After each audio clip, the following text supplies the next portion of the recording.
नमस्कार, बहुत बहुत स्वागत और अभिनंदन आप सभी का द डिबेट में। बहनों भाइयों, मैं ब्रजेश मिश्रा हूं। इन दिनों पूरे देश भर में उत्तर प्रदेश में बेरोजगारी का मामला चरम पर है। बेरोजगार युवक अब नौकरी मांग रहे हैं। 6 साल से उनका इंतजार अब जवाब दे रहा है और उनका सब्र का पैमाना छलक चुका है। युवा सड़क पर है, युवा आंदोलन कर रहा है, अपने लिए एक अदद सरकारी नौकरी की तलाश में है, एक अदद नौकरी की तलाश में है ताकि अपने जीवन को लेकर उसने जो सपने बुने हैं और जो जीवन में कुछ बनने और कुछ करने की तमन्ना रखी है, अब उस पर कुठाराघात हो रहा है। इसलिए युवा बेचैन है, इसलिए युवा परेशान है, इसलिए युवा आंदोलित है और इसलिए युवा पार्टी लाइन के भी खिलाफ जाना पड़े तो भी तैयार है और वो सड़क पर उतरकर प्रदर्शन कर रहा है। पिछले दिनों आपने देखा होगा कि 5 तारीख को ताली बजाओ थाली बजाओ अभियान में उत्तर प्रदेश के युवाओं ने बहुत बढ़ चढ़कर भाग लिया। बहुत सक्सेसफुल प्रोग्राम हुआ, सोशल मीडिया में छाया रहा। आज 9 तारीख है और रात में 9 बजे लाइट बंद करने का कार्यक्रम है। बत्ती बुझाओ अभियान और दिया जलाओ, यानी इलेक्ट्रिसिटी ऑफ करके घर की, प्रतिष्ठानों की, ऑफिसेस की, उनकी जगह आप दिया जलाइए। ये कार्यक्रम का सोशल मीडिया पर बड़े पैमाने पर प्रचार और प्रसार किया जा रहा है। अपोजिशन की तमाम पार्टियों ने इसको सपोर्ट भी कर दिया है। हम आज इस विषय पर डिबेट करने के लिए जमा हुए हैं कि ये जॉब की जंग क्या है। युवा को उसके योग्य, उसके सक्षम कोई एक जॉब, कोई एक नौकरी क्यों नहीं मिल पा रही है। सरकार के दावों का क्या हुआ, सरकार के वादों का क्या हुआ, सरकार के आश्वासन का क्या हुआ। लाखों भर्तियां पेंडिंग पड़ी हुई, चाहे उत्तर प्रदेश हो या देश में। आप देखें, अगर परीक्षा हो जाती है तो रिजल्ट नहीं आता, रिजल्ट आता है तो धांधली हो जाती है, अब हो जाती है कराई जाती है, ये जांच का विषय है। और सब कुछ अगर आ गया तो परिणाम नहीं आता।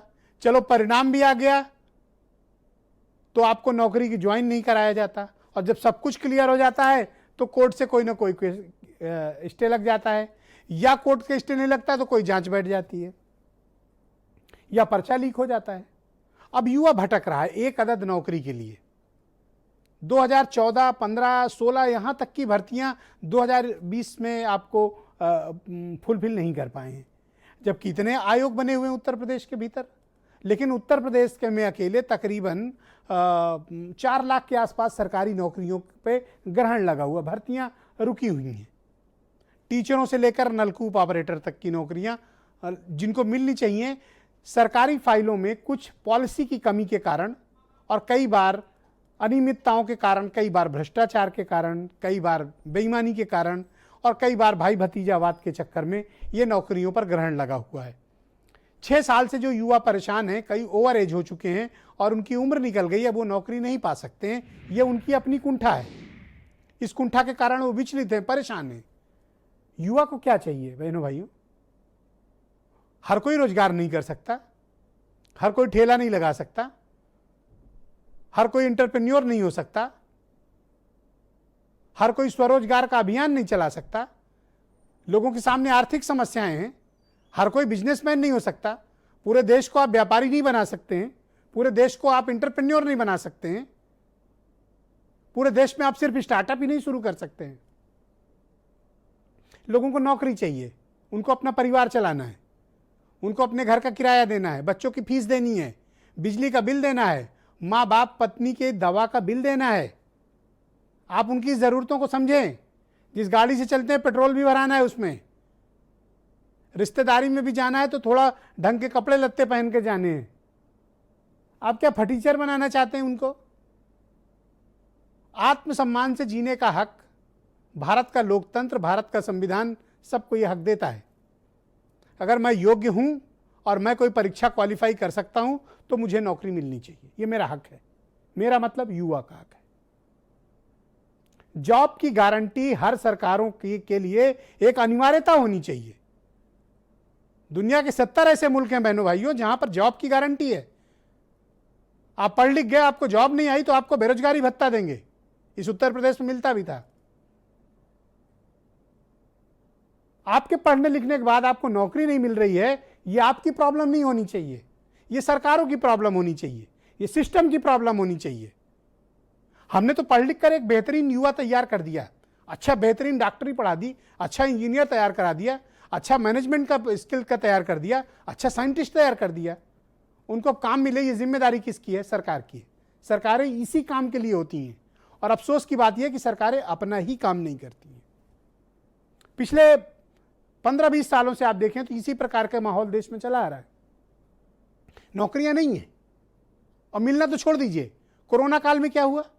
सीएमआई की जो रिपोर्ट है वो बताती है 12 करोड़ लोगों की तो नौकरी चली गई। जुलाई महीने में अकेले 50 लाख लोगों के रोजगार चले गए। ये प्राइवेट सेक्टर का है। इनफॉर्मल सेक्टर को जोड़ेंगे तो 12 करोड़ लोग कोरोना काल में अपने घर बैठा दिए गए हैं। काम धंधा बंद, कोई नौकरी नहीं। सरकारी नौकरियां उत्तर प्रदेश में 4 लाख पेंडिंग पड़ी हुई हैं। रेलवे जो सबसे बड़ी भर्ती परीक्षा कराता है, कई सालों से वहां भर्ती नहीं हो रही है। क्लास 3 और क्लास 4 को आउटसोर्स कर दिया गया है। मेरा कहने का तात्पर्य यह है कि युवाओं को सपनों को मत तोड़िए, उसकी उड़ान को बाधित मत करिए। भारत की प्रगति यही युवा सुनिश्चित करेगा। देश की तरक्की इन्हीं के हाथों होनी है। देश यही आगे बढ़ाएंगे। इन्हीं के कंधों पर भविष्य का भारत है। हमारे और आपके सबके एक उम्र होती है। उस उम्र के बाद हम अपनी चीजों को, विरासत को आगे आने वाली पीढ़ी को समर्पित करते हैं। ये एक रिले मैराथन है। आपको बेटन पकड़ानी है आगे की पीढ़ी को। बेटन कब पकड़ाएंगे आप? जब उसको जॉब देंगे, उसको सम्मान से जीने का हक देंगे, सर उठाकर चलने का उसको आप हक देंगे। बेरोजगार युवकों की तकलीफ आप समझ नहीं सकते हैं। अपने माँ बाप से जब वो 1000 रुपया लेकर घर से निकलता है तो उसका सिर झुका होता है, हीन भावना में। कितना पढ़ने लिखने के बाद भी रोजगार नहीं है। हाथ माँ बाप के सामने ही फैलाना पड़ता है। जो पहले से परेशानियों में घिरे हुए हैं, वो 1000 रुपया लेके जाता है और आपके यहाँ ही अप्लाई करता है। आपको 1000 रुपया हर फॉर्म में जमा करता है। आप उसके पैसे से अरबपति बने हैं, अपनी तनख्वाहें मोटी मोटी निकाल रहे हैं। तमाम आयोग ऐसे हैं जो बेरोजगार युवकों के पैसे पे चल रहे हैं। अरे 1000 लानत ऐसे आयोगों पे जो बेरोजगारों के पैसे पे चल रहे हैं। 1000 लानत कि आप उनको रोजगार नहीं दे पा रहे हैं। कब तक चलेगा ऐसा? अब तो युवा निकल पड़ा है, उसको नौकरी चाहिए। बहुत हो चुका। अब आप उसको हिंदू मुस्लिम में नहीं फंसा पाएंगे। आप उसको मंदिर मस्जिद में भी नहीं फंसा सकते हैं। उसको सीए एनआरसी का भी झांसा नहीं दे सकते हैं। अब युवा को रोजगार चाहिए। और इस देश में जब युवा खड़ा हुआ है बहनों भाइयों, परिवर्तन होते हैं। परिवर्तन सोचने में होते हैं, परिवर्तन मानसिकता में होते हैं, परिवर्तन गवर्नेंस के तौर तरीकों में होते हैं। छात्र आंदोलन जब शुरू होता है, अच्छी अच्छी सरकारों के होश ठिकाने लग जाते हैं। अब छात्र सड़क पर है। अब देखना है कि वो उसकी परिणति क्या होती है। ये निर्भर करेगा आप पर यानी बेरोजगारों पर, जिन्हें अपनी हक की लड़ाई लड़नी है। कुछ बयान सुनिए। डिबेट आज की बड़ी दिलचस्प है। देश का नौजवान आज परेशान है, हताश है और निराश है। जिस तरह बेरोजगारी का दर 45 सालों के रिकॉर्ड को तोड़ा, सभी भर्तियां कोर्टों में लंबित है। कोई भी भर्ती वैकेंसी आज सरकार के द्वारा नहीं निकाली जा रही है। निश्चित रूप से पूरा देश का नौजवान अपने आप को छला और ठगा समझता है। नौजवानों से आह्वान किया है कि आज रात 9 बजे बत्तियां बुझाकर के 9 मिनट तक दिए जलाने हैं, मशाल जलानी है। दिए जलाएं 9 मिनट तक बत्ती बुझा करके और इस सरकार को उत्तर प्रदेश से उखाड़ फेंकने का संकल्प लें। जिन अखिलेश यादव की सरकार के समय में उत्तर प्रदेश के 5 के 5 आयोगों के चेयरमैन भ्रष्टाचार के आरोप में बर्खास्त किए गए थे और उन भ्रष्टाचारियों को अखिलेश यादव का खुला संरक्षण था, आज वो नैतिकता की बात करते हैं, आज वो नौजवानों की बात कर रहे हैं।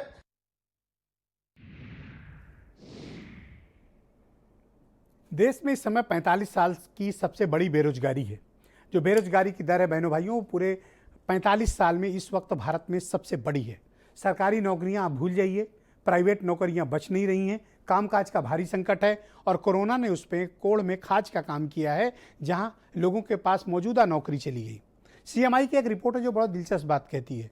वो कहती है कि उन लोगों की नौकरी गई है जिनकी नौकरी आसानी से नहीं जाती है, और जाती है तो दोबारा मिलती नहीं है। उन लोगों की नौकरियां गई हैं। तो सोचिए कि प्राइवेट सेक्टर में जॉब नहीं है, सरकारी मिल नहीं रही है, लोग करेंगे क्या? जीवन चलेगा कैसे? तो लोग नाराज होंगे जो आजकल हैं।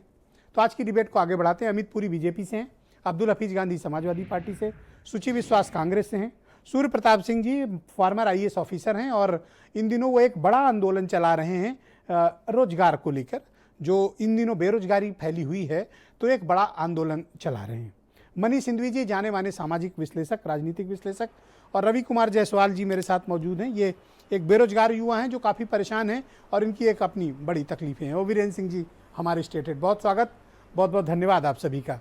भाई अमित पुरी जी, कार्यक्रम की शुरुआत आपसे। जी, युवा को रोजगार चाहिए, लाखों की तादाद में युवा इंतजार कर रहे हैं, उनको काम नहीं मिल रहा है, सरकारी नौकरियां हैं नहीं, आप दे नहीं रहे हैं या देना चाहते नहीं हैं, सरकार की नीतियां क्या है वो स्पष्ट नहीं है, परीक्षा होती है तो रिजल्ट नहीं आता, रिजल्ट होता है ज्वाइनिंग नहीं होती, अगर सब कुछ हो जाता है तो कोई जांच बैठ जाती है, कोई आपकी सरकार में भ्रष्टाचार नौकरियों में ये आम प्रचलन में आ गया है। भारत सरकार में हालात ये है कि कोई नौकरियां निकल नहीं रही, लोग नाराज हैं, उनको काम दीजिए ना। आपने कहा था 2 करोड़ जॉब्स देंगे, आप जॉब्स नहीं दे रहे हैं। ब्रजेश हो गया, मैं अब उत्तर देता हूं। बुनियादी तौर पे बेरोजगारी इस देश की एक बड़ी समस्या है और नौजवानों की जो चिंताएं हैं मैं उससे अपने को संबद्ध करते हुए बात आगे बढ़ा रहा हूं। लेकिन सवाल का अंतर कहां है, बस वहीं से सारी दिशा अलग है। यह कहा गया पूरी बात को समझते हुए, क्योंकि आज जो मित्र बैठे हैं ये खाली आज यही नहीं कहे, अन्य स्थानों पे भी कहते रहते हैं और इनकी पार्टी की तरफ से भी बात आती रहती है कि सरकार दी डे की जो है वो सेंसिबल नहीं है, उसके एफर्ट्स नहीं है और इसलिए ये काम ठीक से नहीं हो रहा बेरोजगारी के फ्रंट पे। और ये कहा जाता है सरकार डाटा को छुपाने का काम करती है, रिलीज नहीं करती। ब्रजेश जी, पूरी ईमानदारी से आपसे कह रहा हूं, अभी 24 जून 2020 का मिनिस्ट्री ऑफ स्टैटिस्टिक्स का जी भारत सरकार का पीरियोडिक लेबर फोर्स सर्वे मेरे सामने रखा है और आपको बता दूं ये 2017 में पहली बार इस सरकार ने इस समस्या का आयाम कितना गंभीर है, सरकार कितनी सेंसिबल थी इस मुद्दे पे। जो 5 साला सर्वे होता था बेरोजगारी का, सरकार ने उसको एनुअल किया और अर्बन सेक्टर में क्वार्टरली किया। और सर्वे के अंदर भी जो मेथोडोलॉजी अपनाई गई वो मेथोडोलॉजी आम आदमी की भाषा। नौकरियां कब दोगे ये बताओ। मैं बता रहा हूं, वो भी बता सर्वे रहा हूं, मुझे मत बताओ, दोनों बातें बताऊंगा। नहीं, आप सवाल पूछना आपका हक है, जवाब देना मेरा हक है। गलत बोलोगे तो ना, मैं कोई गलत चीज कहूं ऑन स्क्रीन कहता हूं, एक तथ्य काट दीजिएगा, सिर झुका के सलाम करूंगा। सलाम करो मुझे, क्यों? इसलिए करो क्योंकि आप सर्वे की बात कर रहे हो, मैं नौकरी की बात कर रहा हूं। मैं दोनों विषयों पे आ रहा हूं, मुझे सलाम करना पड़ेगा आपको। ये बेरोजगारी की दर 6 कुछ पहुंची कैसे? 6 नहीं पहुंची, 8 के ऊपर चली गई है। वो मेरे पास रिपोर्ट है सेंटर ऑफ मॉनिटरिंग की भी। मेरे पास भी है और दोनों रिपोर्टों को भी डिस्कस मैं कोई नामीबिया से थोड़ी ना आया, दोनों रिपोर्टों को भी डिस्कस करूंगा। आप जब किसी को बुलाते हो तो वो अभी तैयारी करके आओ। इरिटेट मत होइए, आराम से। इरिटेट नहीं, फैक्ट्स आ जाने दीजिए, फिर आप काउंटर क्वेश्चन करिए, ये आपकी लिबर्टी। और यह पहली बार जो बेरोजगारी का सवाल था ये आई वॉश करके पिछले सरकारें ले जाती थी 5 साला, और ये अर्बन सेक्टर के बेरोजगार और जो एजुकेटेड बेरोजगार हैं उनकी गणना करने की प्रक्रिया में उनको वेट कम दिया जाता था। आप अपमानित कर रहे हो युवाओं जी नहीं, बेरोजगारों। पहली बार हमने इस समस्या की गंभीरता को समझते हुए समस्या के आयाम पे प्रयास किया।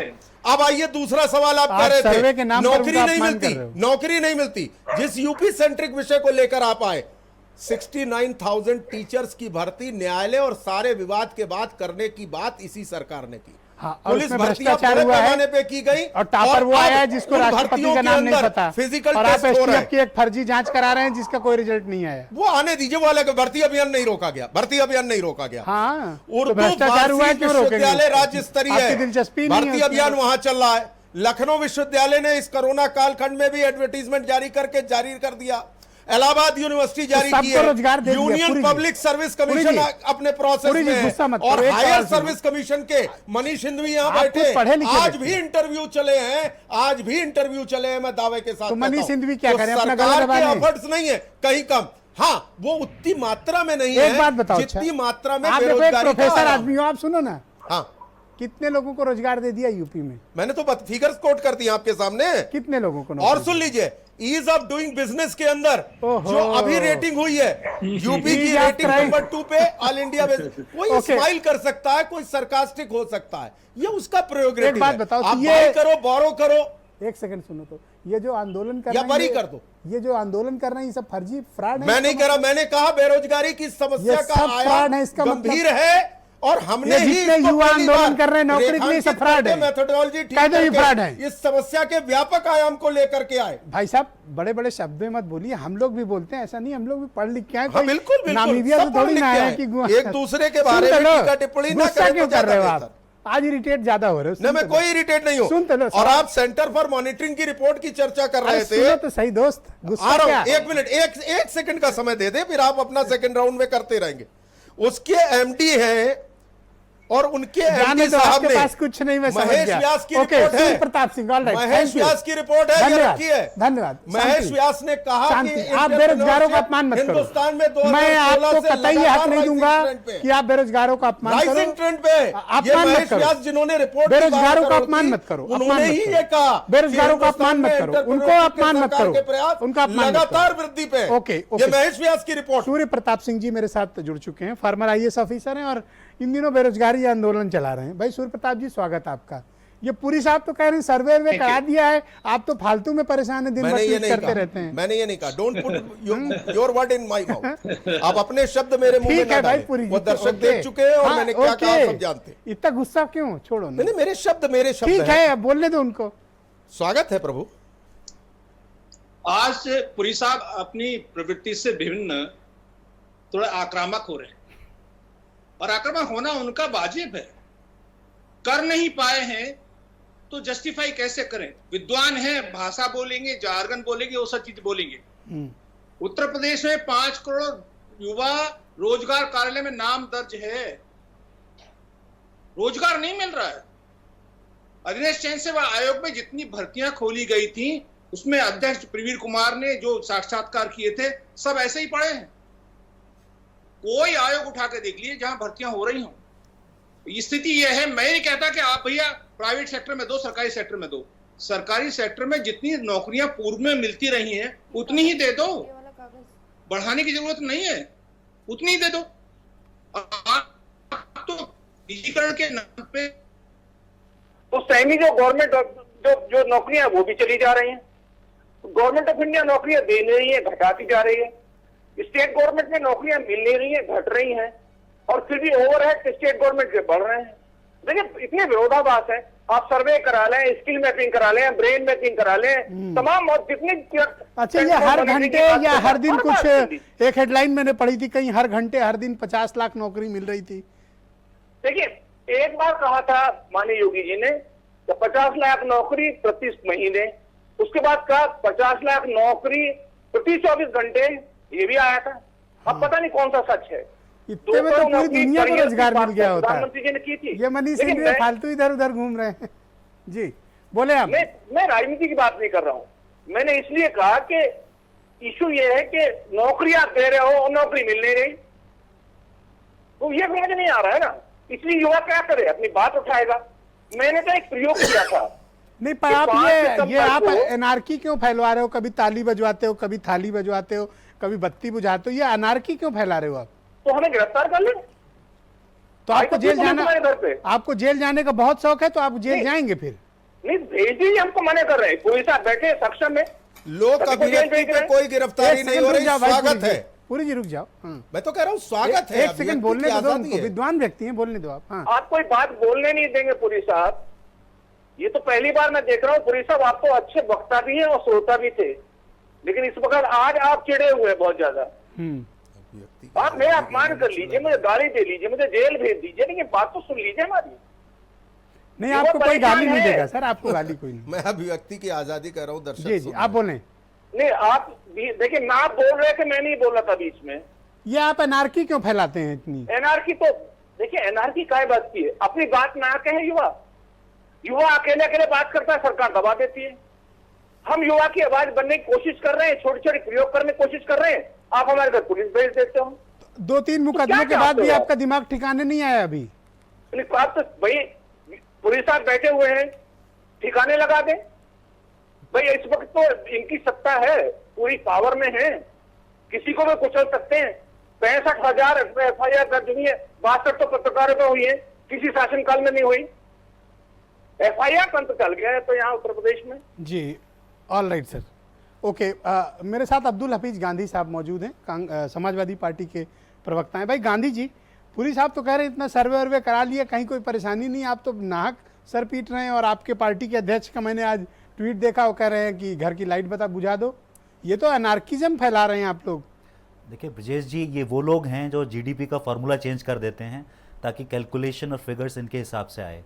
ये वो लोग हैं जो इकोनॉमिक पॉलिसीज़ और जो योजनाएं होनी चाहिए उस पर नहीं चलते हैं, बल्कि एक व्यक्ति विशेष की जो सनक है उसको इम्प्लीमेंट करने के लिए किसी भी हद तक जा सकते हैं। मुझे आप बता दीजिए, आधी रात को कोई 8 बजे ये अनाउंस करता है कि डिमोनेटाइजेशन हो जाएगा, कोई इतनी डिफेक्टिव पॉलिसी जीएसटी लाता है और जिसका नुकसान ये होता है कि रियल एस्टेट बिल्कुल बर्बाद हो जाता है, कंस्ट्रक्शन इंडस्ट्री बिल्कुल बर्बाद हो जाती है। तो आप 2016 से चलिए, अभी एकदम से मत देखिए इसको। 2016 में चलेंगे तो आप देखेंगे डिमोनेटाइजेशन हुआ, उसके बाद जीएसटी का इंप्लीमेंटेशन जिस तरह से किया, इन दोनों फैसले जो नी जर्क रिएक्शंस थे, यानी कि अचानक कुछ कर देना देश में, ऐसा कुछ कर दो जिससे वाह हो, मीडिया मैनेजमेंट हो जाए कुछ दिन के लिए, नौकरियां कितनी भी चले जाएं। मैं आपको एक छोटी सी बात बताता हूं। अच्छा, वो भी हेडलाइन थी 50 लाख छोटे उद्योगों को बढ़ावा देने के लिए एक योजना शुरू की जिसमें लोन देना था।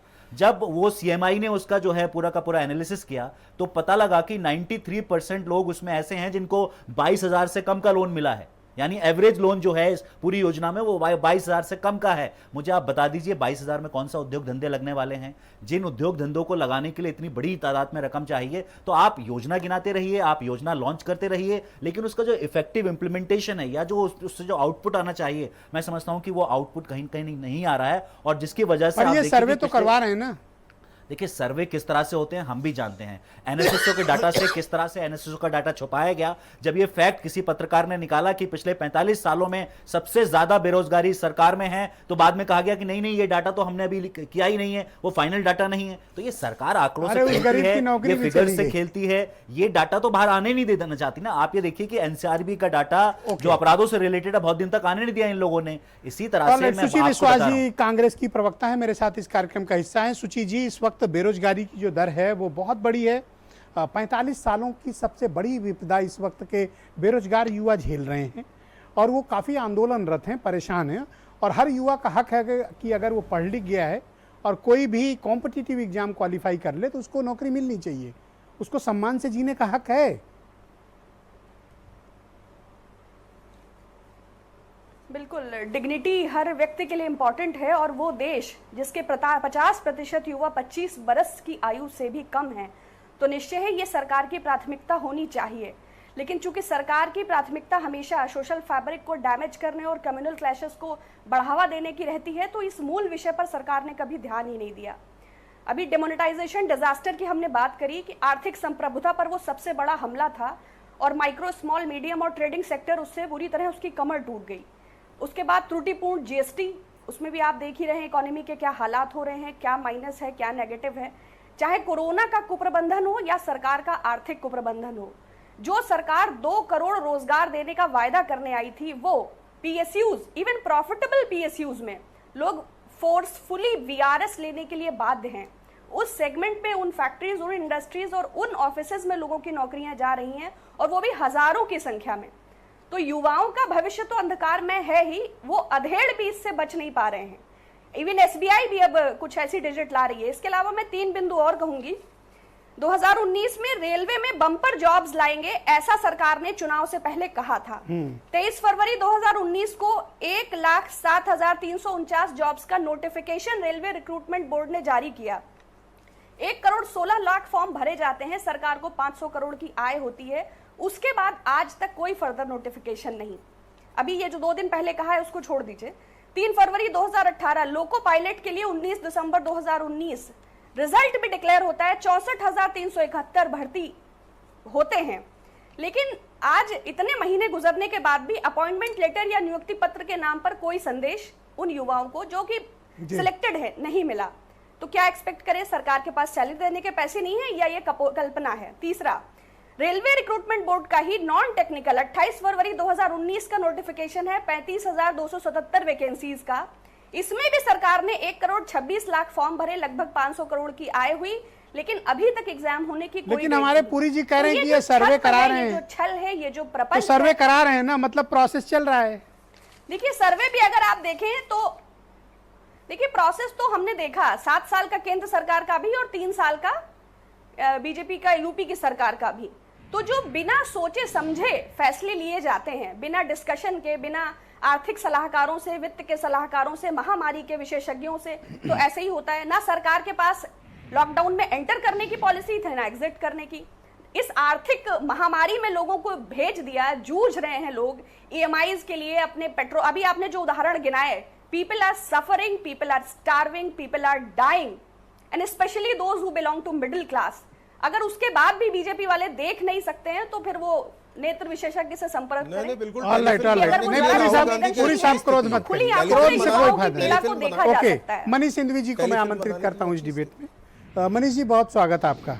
2 महीने पहले मैंने किसी अखबार में एक हेडलाइन पढ़ी थी, बड़ी अच्छी सी हेडलाइन थी, पूरी साहब को अच्छे से याद होगी। उसमें यह था कि इसमें उन्होंने भी कमेंट किया था, सूर्य प्रताप जी ने भी उस पर कमेंट किया था। उसमें था कि प्रतिदिन 50 लाख लोगों को रोजगार देने की व्यवस्था कर दी गई और वितरित किया जा रहा है। तो 2 महीने के हिसाब से अगर मैं जोड़ूं तो तकरीबन 30 करोड़ लोगों को रोजगार अब तक मिल गया होगा, काम धंधा मिल गया होगा। तो फिर ये कौन लोग हैं ये जो आंदोलन कर रहे हैं? ये झूठे लोग हैं इसका मतलब? रोजगार बट रहा है, आप घर पे बैठे हुए हो। मैं अपनी बात की शुरुआत अदम गोंडवी साहब की 2 लाइनों से करता हूं। तुम्हारी फाइलों में गांव का मौसम गुलाबी है, तुम्हारी फाइलों में गांव का मौसम गुलाबी है, मगर ये आंकड़े झूठे हैं, ये दावे किताबी है। तो मैंने अपनी आपके सवाल का जवाब दे दिया, मैं थोड़ा और आगे बढ़ता हूं। ब्रजेश जी, इस देश की जो मेन रोजगार का मेन साधन है वो संगठित क्षेत्र या सरकारी नौकरियां नहीं है। जो मेन साधन है, जो मेन जहां से नौकरियां आती है वो असंगठित क्षेत्र, अनऑर्गेनाइज सेक्टर है, इनफॉर्मल इकोनॉमी है, जहां से रोजगार आते हैं, जिन पर हम कभी जिन पर ये सरकार दिखाने के लिए चर्चा नहीं कर रही है या बात नहीं कर पा रही है। जो छोटे पिटी ट्रेडर्स हैं, रेडी वाले हैं, स्मॉल माइक्रो मीडियम एंटरप्राइजेज हैं, जहां लोगों को काम मिलता है। बहुत सारे ऐसे काम हैं जो दिखते नहीं है, पेपर में नहीं है, बहुत सारे ऐसे लोग हैं जो एग्जिस्ट ही नहीं करते हैं। इस कोरोना काल में ऐसे बहुत सारे लोगों के रोजगार गए जिनका पता ही नहीं है। आप इस लखनऊ शहर की ही आबादी के तमाम उन हिस्सों में कभी सर्वे कराइए जो थोड़ा मेन रोड से हटकर हैं, इंटीरियर की रोड्स पर हैं। वहां पर हजारों लाखों आदमी रहता था जो अपने गांव की तरफ लौट गया है बेरोजगार होकर। और आप भी जानते हैं कि जो रूरल इकोनॉमी पहले ही लोगों को सस्टेन नहीं कर पा रही थी, वो इतने लोगों के लौटने के बाद क्या सस्टेन करेगी और उन्हें क्या काम देगी, ये हम आप सब बेहतर तरीके से जानते हैं। मगर ये इतना है कि वो यहां भूखे मर रहे थे, वहां भूखे नहीं मरेंगे, बस इतना ही है। तो अगर जिंदा रहना ही सबसे बड़ी उपलब्धि है तो हां, हम जिंदा हैं। तो नौकरी की अपेक्षा ना की जाए है कि ये सरकार, नौकरी की अपेक्षा ना की जाए इनसे जी, नौकरी की अपेक्षा ना की जाए। करेला और नीम वाली स्थिति है। करेला है कोरोना और नीम है सरकार की नीतियां। रिलीफ पॉलिसी, रिलीफ पैकेज जिस दिन आया, आपके इस चैनल से हम लोग लगातार चर्चा करते रहे कि सरकार व्यापारी की तरह बिहेव कर रही है कि साहब हमारा पैसा ना खर्च हो, बाकी सारी नीतियां बना दो, रिफॉर्म कर दो, पॉलिसीज बना दो, मर्जर कर देश दो, सुधर जाए, इकोनॉमी अपने आप इसका मर्जर वहां कर दो, उसका मर्जर इधर कर दो। हम आप सब जानते हैं जैसे लेबोरेटरी में हम लोग जब केमिस्ट्री पढ़ते थे ना तो दिन भर यही प्रयोग करते थे, इसको इसमें मिला दो, उसको उसमें मिला दो टाइप में। नहीं ब्रजेश जी भाई, ये रिफॉर्म का टाइम नहीं था, ये पॉलिसी अपनाने का टाइम नहीं था ब्रजेश जी, ये टाइम था। पर आपको सब्र क्यों नहीं हो रहा? आपको सब्र होना चाहिए। अगर पुरी जी कह रहे हैं कि सरकार सर्वे करा रही है तो सर्वे करा रही है, आपको सब्र क्यों नहीं है भाई?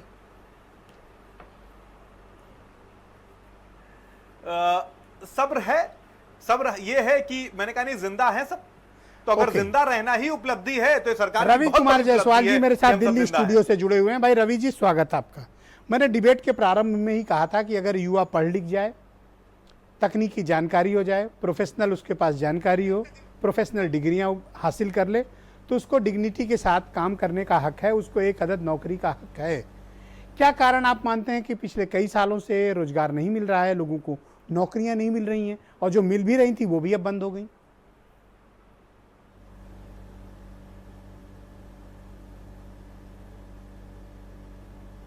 हम बात करते हैं अपने उत्तर प्रदेश में यूपीएसआई सब इंस्पेक्टर के। उत्तर प्रदेश विधायिका 2015 में सर्विस रूल बनाती है और उसके ही बेस पे 2016 में नोटिफिकेशन निकलता है सब इंस्पेक्टर रिक्रूटमेंट का 3307 वैकेंसी की। फिर माने कि आपकी जून में पेपर होता है, फिर माने कि एग्जाम लीक होने के कारण, पेपर आउट होने के कारण पेपर कैंसिल हो जाता है। पेपर कैंसिल होता है और फिर दोबारा यूपी में पेपर कौन सा कराया ऐसा जाता है। एग्जाम इस दिसंबर मौजूदा सरकार में हुआ है 2017 जिसके पेपर और लीक फिर- न हुए और हों, सबसे बड़ी बात यहाँ जिसमें पे है कि भ्रष्टाचार ना हुआ हो?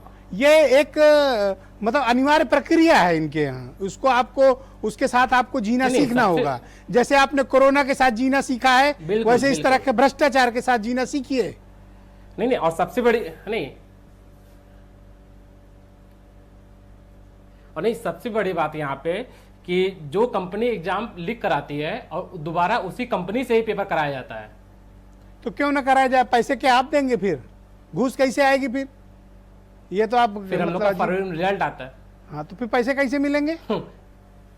हाँ, तो फिर फरवरी में रिजल्ट आया, पैसे रिजल्ट कैसे आता है। मिलेंगे? हम लोग फिर पैसे बनाने की भी एक प्रक्रिया होती है ना।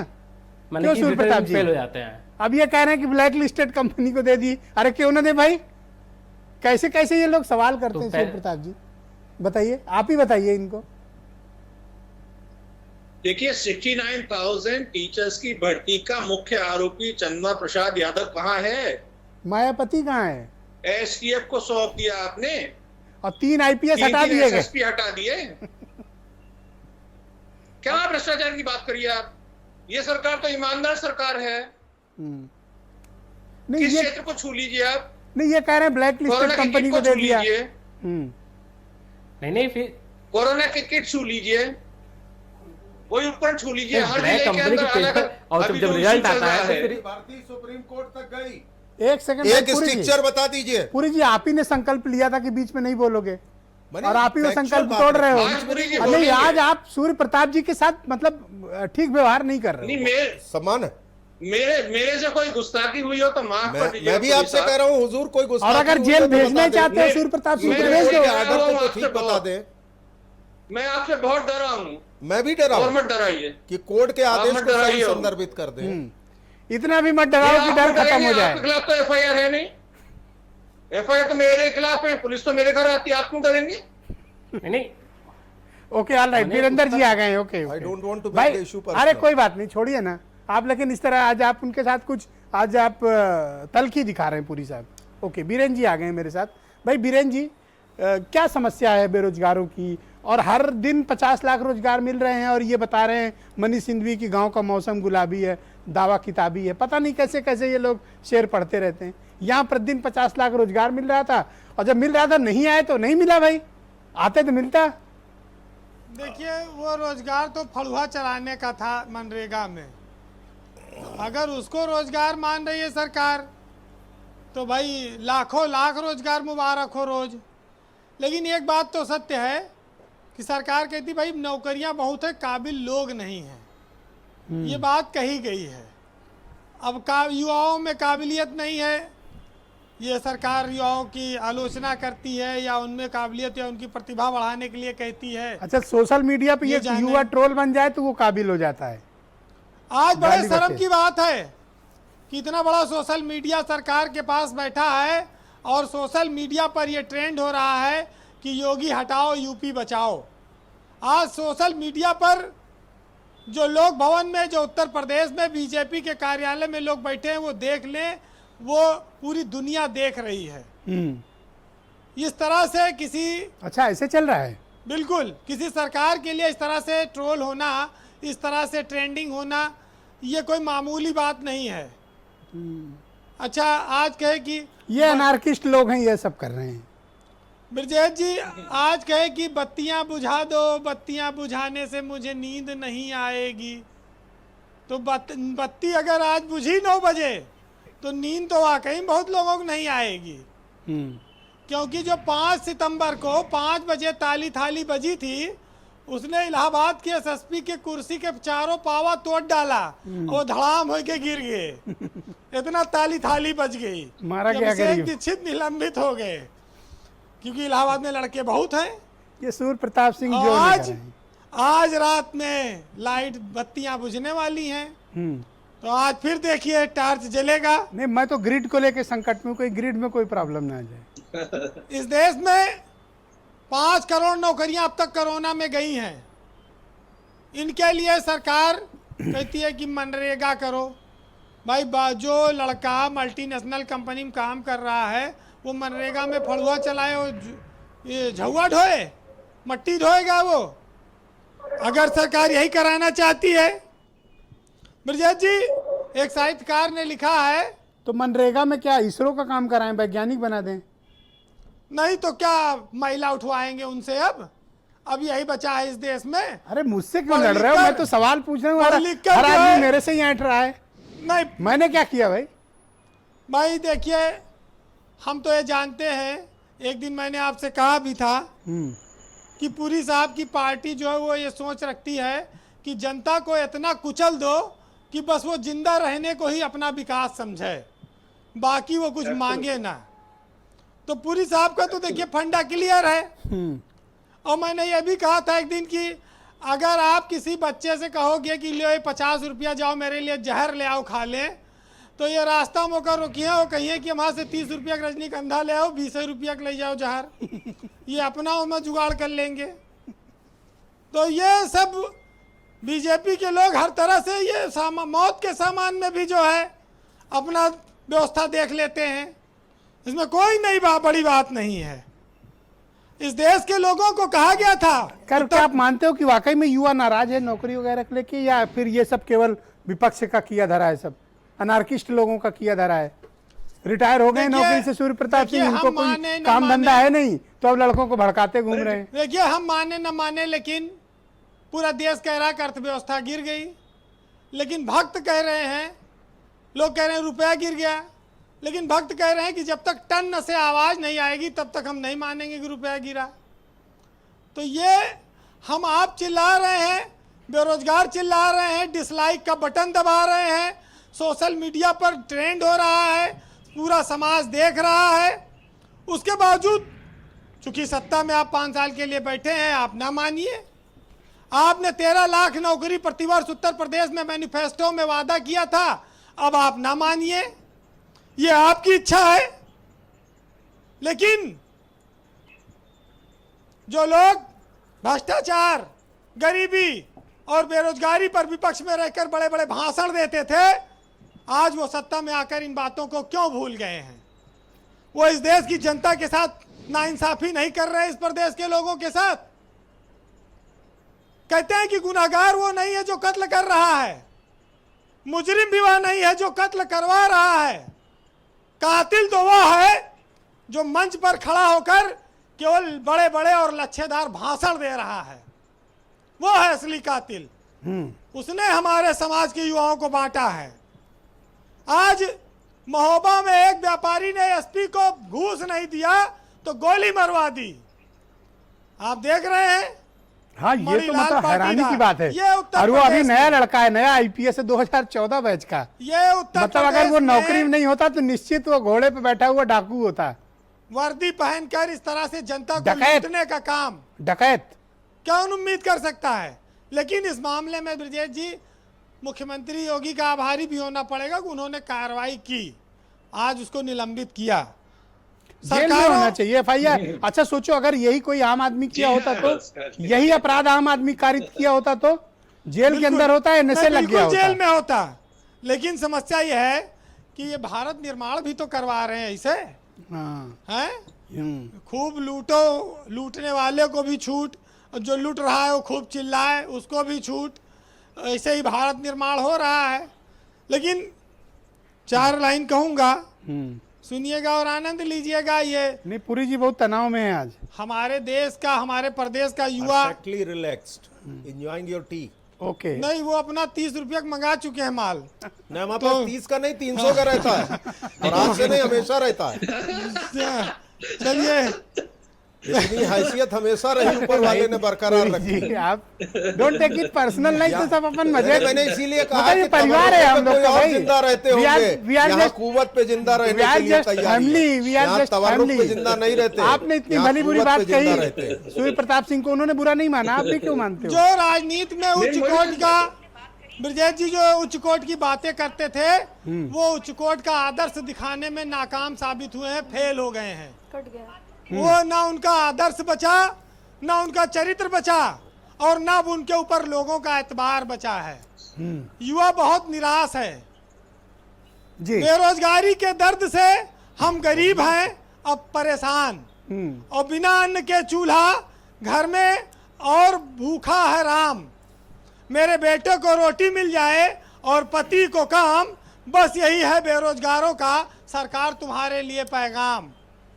2 लाइन और लिखी, सुनिएगा ब्रजेश जी कि लोकतंत्र में जब जनता की नजरों में सत्ता कहीं ना कहीं कहा जाए उसकी गिर जाती है, तो वो फिर उसकी दशा क्या होती है, उस पर 4 लाइन सुनिएगा कि दुश्मनों को सजा देने की एक तहजीब है मेरी, दुश्मनों को सजा देने की एक तहजीब है मेरी, मैं हाथ नहीं उठाता, बस उसे नजरों से गिरा देता हूँ। वाह वीरेंद्र सिंह, वाह, बहुत बहुत शुक्रिया आपका, बहुत बहुत धन्यवाद। भाई अमित पुरी जी, मेरे पास सीएमआई की एक रिपोर्ट है जो ये बताती है कि बेरोजगारी दर जून में 10.99% यानी करीब 11% पहुंच गई। ये संकट बड़ा है, ये सिर्फ सरकारी नौकरियों का संकट नहीं है, ये इनफॉर्मल सेक्टर का भी है, ये स्ट्रीट सेक्टर का भी है, ये फॉर्मल सेक्टर की भी नौकरियों का है, ये एमएसएमई की नौकरियों का, ये हैवी इंडस्ट्री की ड्यूटी का की इंडस्ट्री का है। ये संकट बहुत बड़ा है। आपको इसके लिए एक 360 डिग्री पॉलिसी लानी ही पड़ेगी, आपको लोगों को रोजगार देना ही पड़ेगा, आपके पास और कोई विकल्प नहीं है। आप इन्हें बहुत लंबे समय तक किसी चेन में डालकर गुमराह नहीं कर सकते हैं। ठीक, let me answer each and everything. अभी इस महफिल ने सुना आदम गोड़वी का एक शेर, लेकिन साहित्य जब भी लिखा जाता है वो संदर्भों में लिखा जाता है। आदम गोड़वी ने जब लिखा कि जुम्मन की रकेबी खाली है, हुजूर बाअदब अर्ज करना चाहता हूँ, निज़ाम में कांग्रेस की हुकूमत थी जब जुम्मन की रकेबी खाली थी, इसलिए बात जब किया कीजिए तो वाज़े और हवाले से ज़रूर किया कीजिए। अभी डिमोनेटाइजेशन की भी चर्चा हुई, वीआरएस की चर्चा हुई, भर्ती अभियान की एसपी सिंह साहब बैठे हैं। हमने देखा है वो दौर, इनके साथ तब भी बैठे थे जब 5-5 भर्ती बोर्ड के अध्यक्ष हटाए नहीं गए समाजवादी पार्टी में, हाईकोर्ट के स्ट्रिक्चर पे हटाए गए। एंड आई चैलेंज कि इस सरकार के एक भर्ती बोर्ड के चेयरमैन के ऊपर कोई स्ट्रिक्चर किसी कोर्ट से आया हो। और आपने 69,000 की भर्ती भी कोर्ट से क्लियरेंस होकर के आई। आपने जितने भी भर्ती आयोग के चेयरमैन अपॉइंट किए वो इतने अक्षम, अयोग्य और नकारा हैं कि वो एक भर्ती प्रक्रिया संचालित नहीं करते। कौन सी ऐसी भर्ती है जो बिना बेईमानी के, चोरी के, भ्रष्टाचार के, पेपर लीक के हुई हो? एक भर्ती है आपकी। एक भर्ती बता दीजिए जिसमें कहीं चार्ज लगा होगा, एसटीएफ ने तुरंत कार्रवाई नहीं की होगी। कौन सी ऐसी परीक्षा है? चलो बताओ, चैलेंज, चलो चैलेंज करता हूँ, एक परीक्षा बताओ जिसमें भ्रष्टाचार न हुआ। रवि जायसवाल यहाँ बैठे, एक भ्रष्टाचार न हुआ हो। एक भर्ती के अंदर एसटीएफ ने रेड किया, एक नौकरी लोगों को दे नहीं पाते हो। अक्षम, अयोग्य, नकारा और बेरोजगारों के पैसे पे पलने वाले आयोग बनाए हैं आपने। कोर्ट का कोई बेरोजगारों के पैसे पे तनख्वाह खाते हो। भर्ती अभियान पे नहीं था। एक सवाल स्ट्रिक्चर नहीं था। जितने भी आयोग और बोर्ड बने हैं एसपी सिंह साहब, ये बेरोजगारों के पैसे पे चलते हैं। सोचिए, उन बेरोजगारों के पैसे पे चलते हैं जो अपने माँ बाप से किसी तरह पैसे लेके आते हैं, किसी तरह जाके फॉर्म जमा करते हैं, उनके पैसों से चलता है। सिंगलाइज भर्ती बोर्ड का ऐलान इस सरकार ने किया। कोई कौन से ऐसे आयोग हैं आपके? कौन सा ऐसा आयोग है? निहायत अक्षम, नकारा लोगों को आपने रखा हुआ आयोग। ये आयोग है, ये आयोग है, इनके खिलाफ एफआईआर की जानी चाहिए। ये युवाओं के दुश्मन है, इन्होंने युवाओं के सपने तोड़े हैं, इन आयोगों को भंग किया जाना चाहिए। और यहाँ पे ये युवाओं के दुश्मन है, उत्तर प्रदेश में ये युवकों के दुश्मन है। बताइए एसपी सिंह साहब, कौन सी परीक्षा ऐसी हुई है जो निर्विवाद रही हो? एक परीक्षा बताइए एसपी सिंह साहब, बोलिए। देखिए, मजाक बना के रखा हुआ है। चयन सेवा आयोग में 3 अध्यक्ष मैदान छोड़ के भाग गए। एक अध्यक्ष को मैं व्यक्तिगत से जानता हूं, बैचमेट है, उसने कहा इतनी सिफारिशें 76 जगह से, मुख्यमंत्री के यहां से नहीं, तो भैया मैं तो कर नहीं सकता नौकरी, हो गया, इसी वजह का भाग गया। इनकी पोल खोलनी है, मैं शुरू करूंगा, बहुत मुश्किल हो जाएगा। चंद्र प्रकाश यादव, प्रताप यादव को क्यों नहीं गिरफ्तार किया? उसको गिरफ्तार करते ही पोल खुल जाएगी पूरी पार्टी की। कि कहां तक भ्रष्टाचार पहुंचा हुआ है। एक पोल खोलना शुरू कर दे, उधर ही जाएंगी पूरी चार तरफ से करते हैं। हर पालीवाल विभाग साहब के किसी अंदर करप्शन हो चार्ज जाएगी। में हटा के गए थे? पालीवाल साहब किसी करप्शन चार्ज में हटे थे? जरा बता दे। मौका दीजिएगा क्यों हटे थे? ब्रजेश जी और ऐसे 18 लोगों को भर्ती क्यों किया आपने? एक परीक्षा नहीं करा सकते हो, युवाओं को धोखा देते हो। करप्शन नहीं था उनके ऊपर, बोलिए एसपी सिंह साहब। कोई एलिगेशन ऑफ करप्शन नहीं था पालीवाल साहब पे। अरे आप उनकी तारीफ नहीं करिए, अपने एलिगेशन की बात करिए ना। अरे मैं फैक्ट्स की बात कर रहा हूँ। आप भाजपा में आप बताओ ना। के एलिगेशन की बात करिए ना। आईएस फ्रेटर्निटी के आपस उसके- के झगड़े उसके बात डिस्कस क्यों कर करने रहे के हैं? लिए नहीं बैठे। अरे आप अपनी पार्टी के भ्रष्टाचार की बात करिए ना। आता हूँ आप आईएएस की बात क्यों कर रहे हैं? आप ये नहीं मानने को तैयार भर्ती हैं। बोर्ड के चेयरमैन आपकी पुरी पार्टी जी, में पुरी जी, भ्रष्टाचार है। भाई पुरी जी, एक आपने सेकंड। आवाज उठाई पुरी थी जी गलत समाजवादी बात, पार्टी की पुरी जी सरकार अब गलत बात। देखिए आप बीच में टोकिए नहीं। आप नहीं, मुझे बताइए पुरी जी, एसपी सिंह साहब। टोकने दीजिए। एसपी सिंह जी एक सवाल मेरा है पुरी जी, आपसे, टिक फिर मैं नहीं डिबेट को पाएंगे। आगे बढ़ाता हूँ। एक परीक्षा टिक नहीं बता दो पाएंगे। ये एसपी सिंह जी, केवल बातों की नो, लफाजी- सबकी आवाज बंद की जाए, बातों की लफाजी सबकी नहीं आवाज करना। बंद कर दी जाए। एसपी सिंह जी आप खोली ऑडियो खोली डाउन जाए कर आवाज, सकते हो, आपका शांत प्लेट। रहिए कृपया। देखिए- एसपी सिंह जी एक सवाल मेरा आपसे, एक भर्ती बताओ मुझे उत्तर प्रदेश में जो निर्विवाद रही हो, जिसमें भ्रष्टाचार न हुआ हो, जिसके हर पेपर भर्ती लीक न में हुए हो। भ्रष्टाचार- हर कौन सी भर्ती है भ्रष्टाचार ऐसी? हुआ है? हर भर्ती में पेपर लीक हुआ है। मजाक बना के रख कोई दिया है। भर्ती मजाक बनाकर रख दिया है। कोई विभाग ऐसा बताए इसमें भ्रष्टाचार नहीं है। कोई किट खरीदारी देखिए, नकारा दवाइयों आयोग के खरीदारी लोगों को देखिए, आयोग में भ्रष्टाचार बिठा के नहीं। रखा है, एक काम ये नहीं करते ये सरकार लोग। भ्रष्टाचार में आकंठ डूबी है।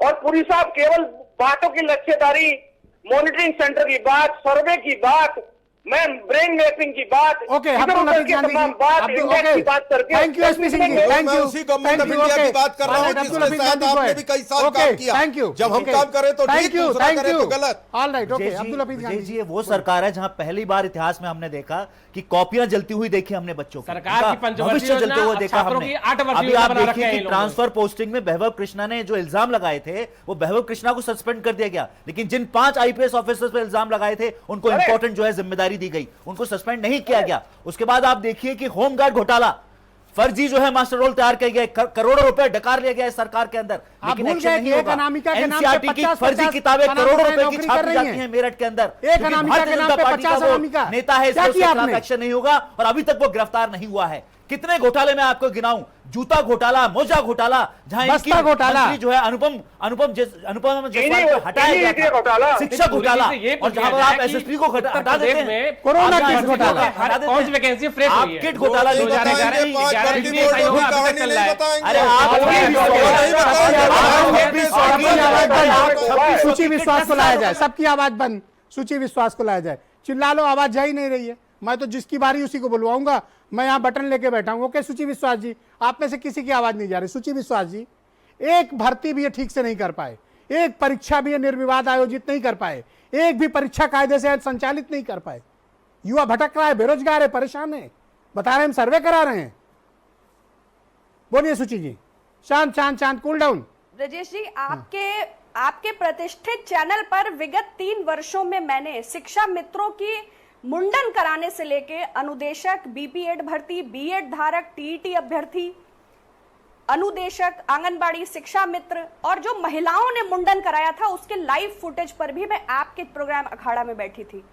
तो जितनी निष्पक्ष चर्चा विगत 3 वर्षों में इस सरकार के कार्यकलापों की और भर्ती के संदर्भ में आपके माध्यम से या अन्यत्र आप ही के चैनल के माध्यम से हम लाइव कर चुके हैं, मुझे नहीं लगता कि प्रत्यक्षम किम प्रमाणम।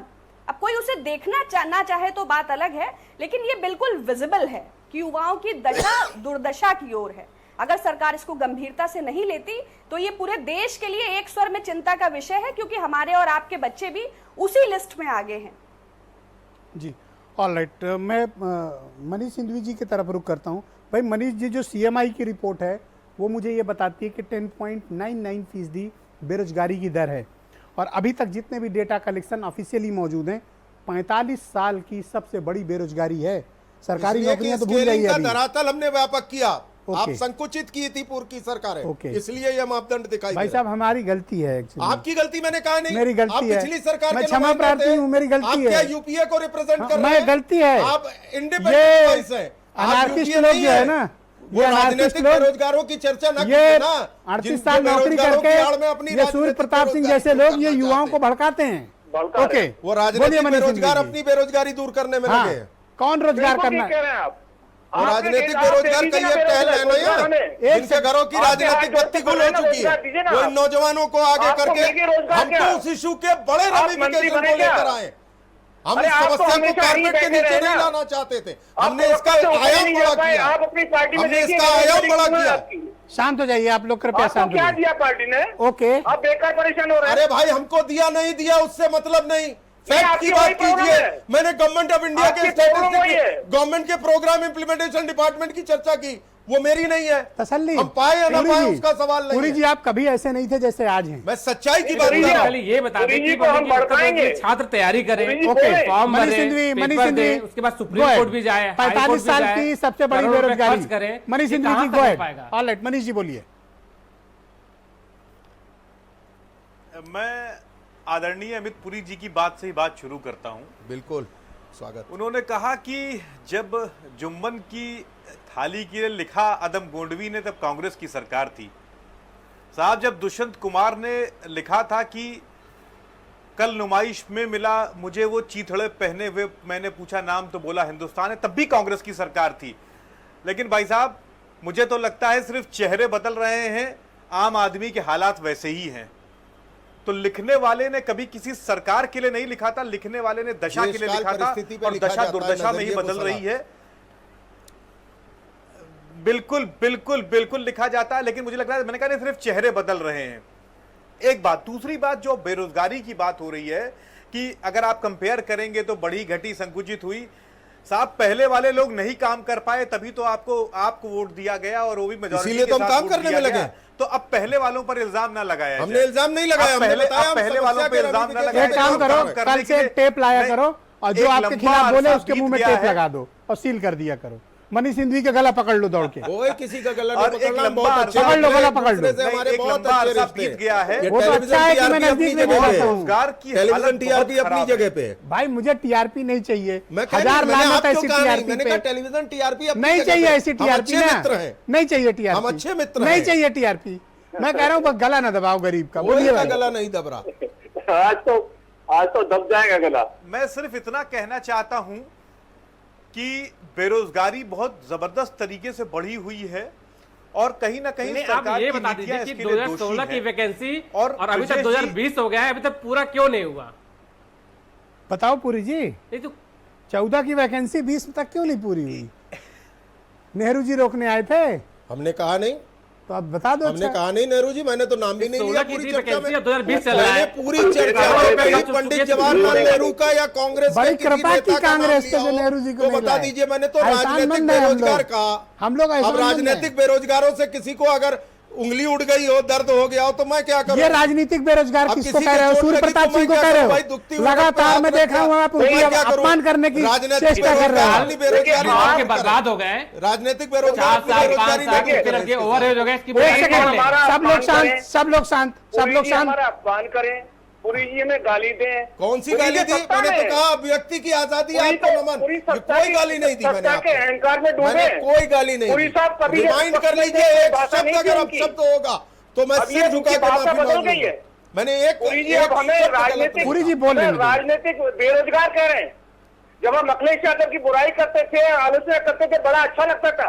उस वक्त युवाओं की राजनीतिक जिंदगी बेरोजगार नहीं बर्बाद थे हो, हम। पूरा करियर बर्बाद हो, न कोई सरकार जिम्मेदारी लेने वाली, न कोई आयोग जिम्मेदारी लेने वाला। ये सरकार आकंठ भ्रष्टाचार में डूबी है, और हम अगर छेड़ दें तो इनको बुरा लगता है, ये हम पे आक्षेप लगाएंगे। पर आप तो बेरोजगार हैं पॉलिटिकली, ये बता रहे हैं। हाँ, पॉलिटिकल इनके बारे में बेरोजगार कहा कह देंगे नहीं। हमें ये कहां से इनके पास लोगों को भाषा लगने बहुत लगा अच्छी है भाई? ना, तथ्य नहीं है इनके पास, नौकरी देने को है नहीं, सर्वे है इनके पास खाली। Okay, Ravi train Kumar mapping है, जायसवाल। ओके, इंडेक्स है, रवि जायसवाल, क्या प्रॉब्लम डाटा है भाई? है। बेरोजगारों की क्या समस्या है? जायसवाल जी बताइए आप।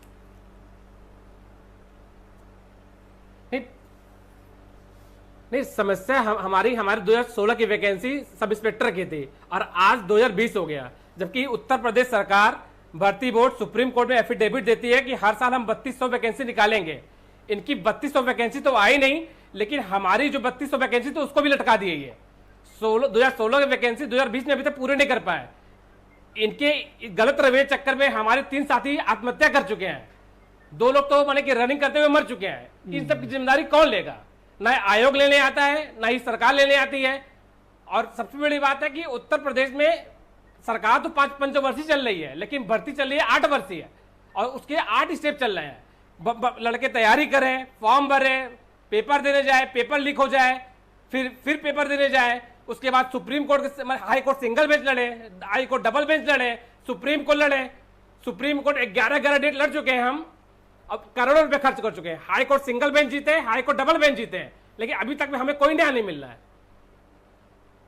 सुन लिया पुरी जी, इनकी जबकि- और तकलीफ ये सुनी, इतने इनकी मनमानी वेदना कर रही है। सुनो, सुप्रीम कोर्ट में आपका इनका कलेजा एफिडेविट मुंह को पड़ा आ हुआ जाएगा। है कि हर साल 3200 आप निकालेंगे प्रोफेसर हो, वैकेंसी। आपको 2.5 लाख रुपया मंथली नौकरी जब तनख्वाह मिलती है, इसलिए आप बेरोजगारों का दर्द पूरी जी समझोगे नहीं। हमारा दर्द नहीं समझ रहे हैं, हम बेरोजगार बैठे हैं, दर्द नहीं समझ रहे हैं, हमको रोजगार दे दे, ओके, हमारा ऑलराइट, मुंह बंद कर दे। ओके। सुची विश्वास जी, सुची विश्वास जी, भाई बेरोजगारों का दर्द तो सुनना पड़ेगा ना हमें, उनकी बात तो सुननी पड़ेगी। ये हमारे यूथ हैं, हमारे अपने बच्चे हैं, हमारे अपने भाई हैं, हमें इनकी बात को सुन के इनके इश्यूज को एड्रेस करना ही पड़ेगा। हम उनको झूठी बातों में फंसा के कितने दिन उनका करियर चौपट करेंगे?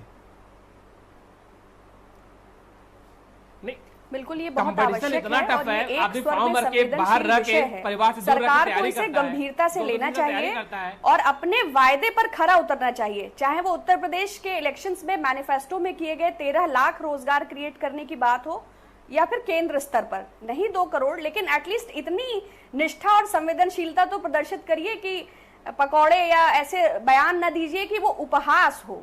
कम से कम उनकी जीविका में आप सहयोग न कर सकें तो संवेदनशीलता तो प्रदर्शित करिए।